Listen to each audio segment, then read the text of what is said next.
अभी आपको बताएं कि साबिक वज़ीर आज़म नवाज शरीफ ने इस्लामाबाद हाई कोर्ट में तिब्बी बुनियादों पर जमानत के लिए दरख्वास्त दायर कर दी है। नवाज शरीफ ने वकील ख्वाजा हारिस के जरिए हाई कोर्ट में दरख्वास्त दायर की। दरख्वास्त में चेयरमैन नैब, सुप्रिटेंडेंट जेल कोर्ट लखपत और एहतसाब अदालत को फरीक बनाया गया है। दरख्वास्त में मौक़िफ़ अपनाया गया है कि यूके, अमरीका और स्विट्ज़रलैंड के स्पेशलिस्ट डॉक्टरों की राय दरख्वास्त में शामिल है। तफसीलात जान लेते हैं बोल न्यूज़ के नुमाइंदे बिलाल शेख से। बिलाल शेख, दरख्वास्त में मज़ीद क्या मौक़िफ़ अपनाया गया है साबिक वज़ीर आज़म की जानिब से?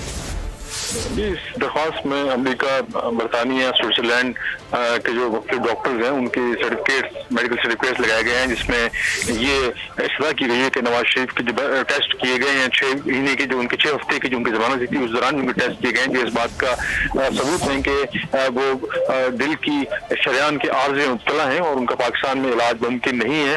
और उनको फौरी तौर पर उनकी जमानत ना की गई तो जो जिस तरह की कैफियत में मुब्तला है नवाज शरीफ, वो उनके लिए जानलेवा साबित हो सकता है। ये मौक़िफ़ इख्तियार किया गया है ख्वाजा हारिस की जानिब से, जो दरख्वास्त दायर की गई है और उसमें ये इस्तदा की गई है कि नवाज शरीफ की तिब्बी बुनियादों पर जमानत मंजूर की जाए ताकि वो किसी अच्छे हॉस्पिटल में बैरून मुल्क जाके अपना इलाज करवा सकें। जी, नवाज शरीफ ने इस्लामाबाद हाई कोर्ट में तिब्बी बुनियाद पर जमानत की दरख्वास्त दायर कर दी है। बिलाल शेख, आपने अपडेट किया, आपका शुक्रिया।